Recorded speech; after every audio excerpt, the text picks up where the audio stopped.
C'est quoi? Y a-t-il une vérité? Je veux savoir. Dis, est-ce que c'est vrai?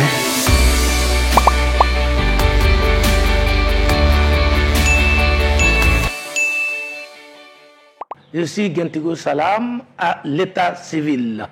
Né d'une famille musulmane, après des recherches comparées, j'ai opté pour le christianisme. Aujourd'hui, je me trouve en face de vous pour vous apporter des éclaircissements lors de cette émission intitulée La parole libérée. Pourquoi la parole libérée? Parce que, au constat sur le terrain et au regard des textes prophétiques, la Bible est claire à un moment donné de l'histoire. La Bible a été précise à travers même la bouche du maître fondateur, Yeshua HaMashiach, qu'il s'élèvera des faux prophètes, des faux Christ, des faux apôtres parmi son peuple. 2000 ans après son passage sur la terre, la grande question à laquelle nous nous posons aujourd'hui est de savoir: est-ce que cette prophétie s'est accomplie? Si oui, alors où sont les faux, où sont les vrais? Ce qui est curieux, c'est que nous trouvons tout le monde se proclamer être vrai. Comme quoi, si Jésus était dans le faux. Contrairement à ce qui se raconte, Yeshua ne peut être faux. Si lui l'a dit qu'il y aura des faux, c'est que les faux, il y en aura. Le grand problème, comment les reconnaître par rapport aux vrais? La grande difficulté des croyants de notre temps, c'est comment distinguer le faux de vrai. Cette émission est la bienvenue pour vous. Elle vous servira, ou elle nous servira, nous tous, d'un moyen d'éclairer et d'apporter des précisions sur des grands thèmes du christianisme qui aujourd'hui ont été galvaudés par les organisations dites spirituelles qui en fait ne sont que les ennemis de la parole. La parole libérée, c'est votre rubrique préférée. La parole libérée vous servira de canal à partir duquel nous allons égrener un chapelet de points doctrinaux de la Bible qui devait être enseigné au peuple et qui malheureusement a été relégué au calendrier grec aujourd'hui, et à sa place, le faux a été servi. Avec votre émission, désormais, vous aurez la possibilité de noter avec nous, avec précision, en apportant les faits et en apportant la parole à la lumière des Écritures pour matérialiser ce que nous disons. En d'autres termes, si Yeshua a prédit qu'il y aura des faux, c'est que les faux, il y en aura. Le grand dilemme, où les trouver, comment les trouver ou comment les identifier. Notre modeste mission, c'est d'apporter au peuple spirituel ces éléments qui peuvent vous aider à la formation de l'homme intérieur spirituel dans le but de ne pas manquer la mission pour laquelle il a cru. Je tiens à préciser qu'en matière de croyance, le choix doit être fondamentalement clair parce qu'aucune erreur n'est permise en spiritualité. On peut se tromper dans le monde sur beaucoup de choses. On peut se tromper de femmes et échanger. On peut se tromper de voiture, en acheter une autre. On peut se tromper même de pays et visiter un autre. Mais on ne se trompe pas du paradis ou de l'enfer.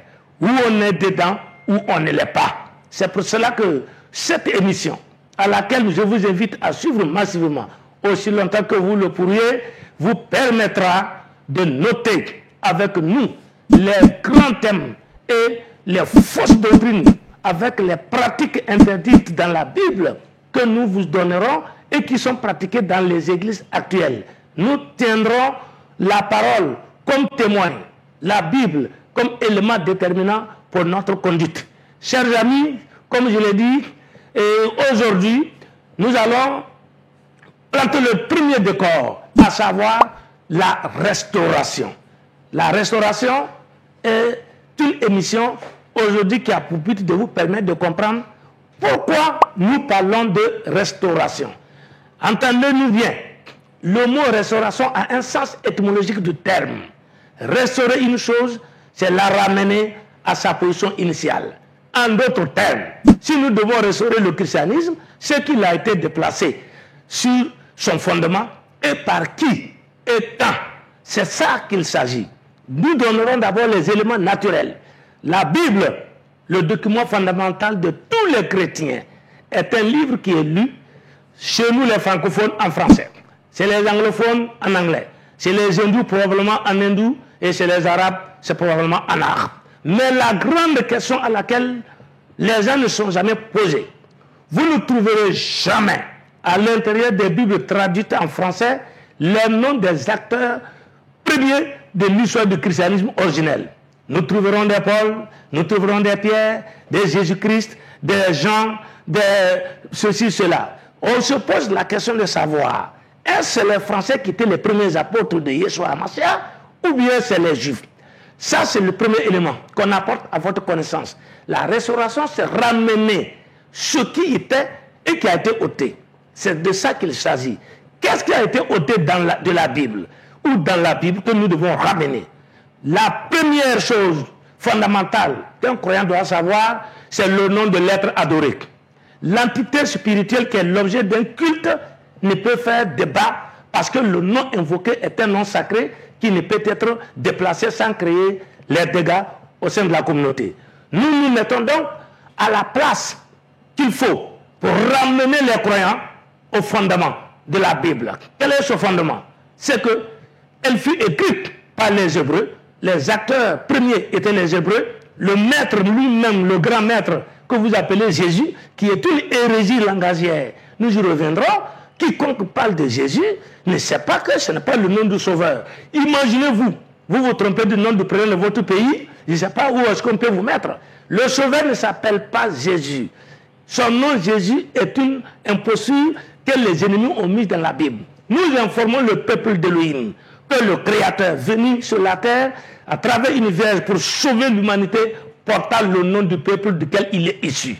Étant hébreu, né hébreu, il ne pouvait s'appeler Jésus parce que son nom à l'état civil, c'est Yeshua HaMashiach. C'est ce nom-là que les Paul ont utilisé, que les Pierre ont utilisé, que les gens ont utilisé. C'est pour vous dire que quand vous apportez la Bible, avant de lire la Bible pour vous apporter les preuves de ce dont nous affirmons, évidemment, il est écrit dans la première version, quand vous lisez le second, la première page, il est dit texte traduit de l'original hébreu et grec. Donc le second lui-même vous informe que le texte qu'il met à notre disposition était au commencement en hébreu avant d'être traduit en grec et de grec en latin, ainsi de suite, jusqu'à les langues modernes, y compris le français.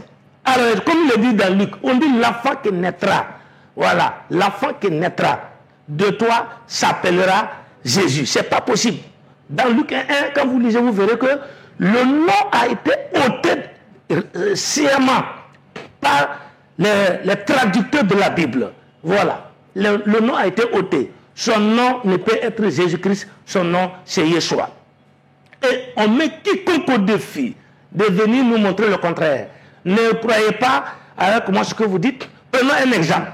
Quand vous prenez la Bible anglaise, vous verrez, on parlera de Jesus Christ. Quand vous prendrez la Bible arabe, vous verrez, on parlera de Nabi Issa. De vous à moi. Un seul nom, un seul être spirituel né sur un territoire donné, dans une langue, dans un patois propre, appelé l'hébreu, ne peut porter à la fois un nom anglais, un nom arabe, un nom français, encore moins un nom hindou.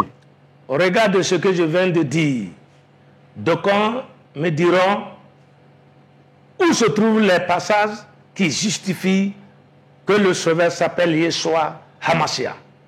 Je tiens à vous rappeler que si vous suivez notre développement logique, vous verrez que la Bible traduite de l'hébreu en grec, de grec en latin et de latin jusqu'à nos langues modernes n'a pas respecté cette cohérence de nom. En matière de règles grammaticales, le nom ne saurait être traduit nulle part. Le nom de quelqu'un est sacré, c'est son identité propre. Il ne peut connaître une tradition sans faire du faux. La preuve, dans l'Ancien Testament, dans le livre de Psaume, il est écrit clairement, Psaume 114, à partir du verset 10, que le nom de l'Éternel est outragé par ses ennemis. Est-ce que vous comprenez la gravité de ces propos? Le nom est outragé par les ennemis. Dans le livre de Luc, au chapitre 1, il est dit, l'ange Gabriel, ça l'a s'adressé à Marie, sa mère, et lui dit, l'enfant qui naîtra de toi sera appelé Jésus. J'informe mes chers amis, l'ange Gabriel ne parlait pas français. Marie non plus n'était pas française, donc le nom ne saurait être Jésus. C'est ça le problème fondamental que nous posons. Le traducteur a traduit le nom, du coup, celui qui le porte n'est plus le même. Dans le livre de Marc 16, Yeshua dit à ses disciples, vous chasserez les démons en mon nom. Vous guérirez les malades en mon nom. Non, le nom est sacré. C'est dans le nom que la puissance réside. Maintenant, si vous ôtez ce nom, vous le substituez par un autre nom, alors il y a ce qu'on appelle en droit d'auteur un plagiat, parce que le Seigneur ne s'appelle pas Jésus. Je vous donne encore un exemple. Dans le livre de Genèse, quand les frères de Joseph l'ont vendu en Égypte, arrivait Pharaon, qui est le prototype de représentant de Satan, a ôté son nom, Youssef, et l'a remplacé par Safna Parnéa. Sur ce nom, ses parents ne pouvaient plus le reconnaître. C'est pour cela qu'il faut faire très attention. Le même esprit, avec le livre de Daniel, quand il fut déporté à Babylone, vous lirez dans le livre de Daniel, vous verrez que le roi païen trouva judicieux de changer le nom des enfants hébreux en leur donnant des noms babyloniens. De vous à moi, qu'est-ce qu'un nom babylonien renferme si ce ne sont pas des esprits qui sont dans ces noms? C'est pour ça que dans la Bible, quand Elohim rencontra Abraham, le Chaldéen, sorti d'un peuple païen dans la Genèse, vous verrez qu'il le baptisa. Tu ne t'appelles plus Abraham, tu t'appelleras Abraham. Sarai s'appelait Sarai dans son pays d'origine en Chaldée. Quand il rencontra avec son époux, le Créateur, il lui donna son nom Sarah. Aujourd'hui, c'est la même logique dans laquelle nous sommes.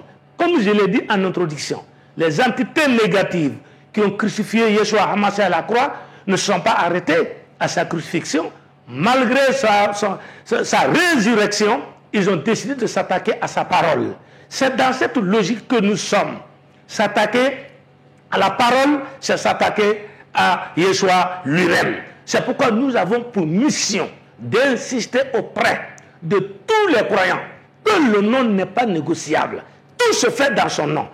Vous chasserez les démons à mon nom. Vous baptiserez à mon nom. Vous guérirez à mon nom.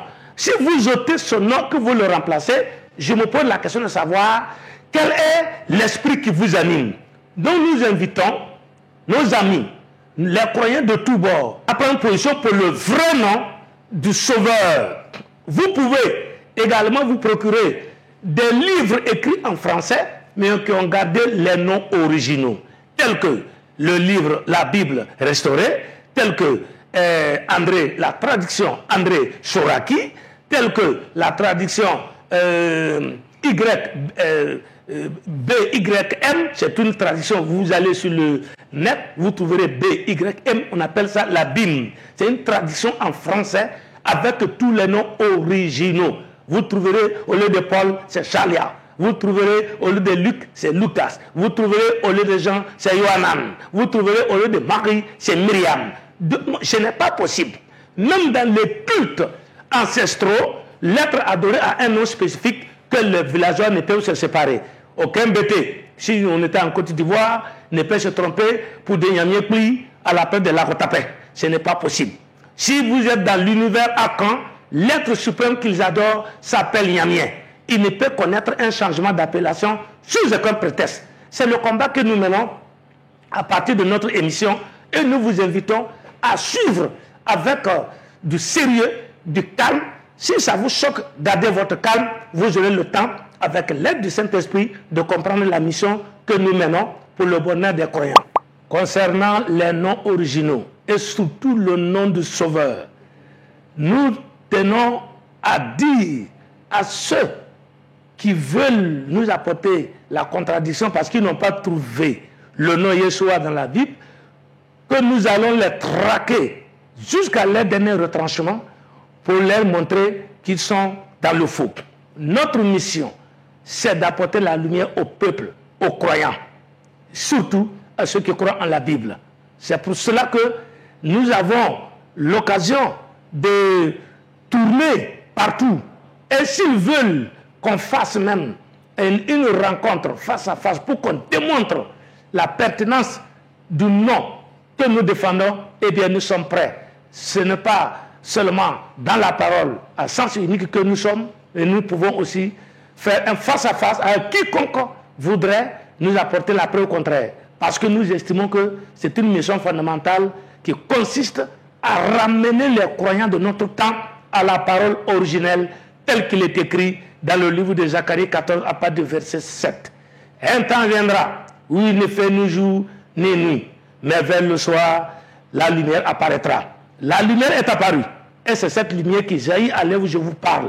Je vous invite, nombreux, à vous abonner à notre chaîne YouTube Église de Yeshua. Vous nous verrez et vous suivrez les autres émissions qui vous seront adressées. Pour suivre les autres cours qui viendront booster votre foi, parce qu'il y aura beaucoup de choses merveilleuses à découvrir et des choses essentielles pour la croissance de l'homme spirituel que vous êtes. Que Yeshua HaMashiach vous bénisse.